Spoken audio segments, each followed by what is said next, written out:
আলোচনায় থাকা অ্যালবিনো জাতের মহিষ ডোনাল্ড ট্রাম্প আবারও ফিরে যাচ্ছে নারায়ণগঞ্জের খামারে। স্বরাষ্ট্রমন্ত্রী সালাউদ্দিন আহমেদের হস্তক্ষেপে মহিষটি ফেরত নেওয়ার সিদ্ধান্ত নেওয়া হয়েছে। ২৭ মে দেওয়া এক বক্তব্যে স্বরাষ্ট্রমন্ত্রী জানান, সম্ভাব্য বিশৃঙ্খলার আশঙ্কায় কেরানীগঞ্জের ক্রেতাকে অর্থ ফেরত দিয়ে মহিষটি পুনরায় খামারে ফিরিয়ে নেওয়া হয়েছে। আপাতত সেটিকে সেখানেই লালন পালন করা হবে। নারায়ণগঞ্জ শহরের পাইকপাড়ায় অবস্থিত রাবেয়া অ্যাগ্রো ফার্মে জন্ম নেওয়া এই অ্যালবিনো মহিষটির চুল ও চোখের গঠন যুক্তরাষ্ট্রের প্রেসিডেন্ট ডোনাল্ড ট্রাম্পের সঙ্গে মিল থাকায় খামারের মালিক জিয়াউদ্দিন মৃধার ছোট ভাই এই নাম রাখেন। অদ্ভুত ও ব্যতিক্রমী নামের কারণেই খুব দ্রুত সামাজিক যোগাযোগ মাধ্যমে ভাইরাল হয়ে ওঠে মহিষটিকে এক নজর দেখতে খামারে ভিড় করেছিলেন সব বয়সী মানুষ।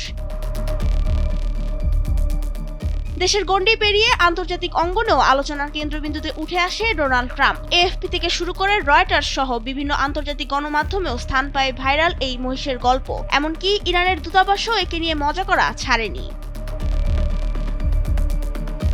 ডেস্ক রিপোর্ট, সময়ের আলো।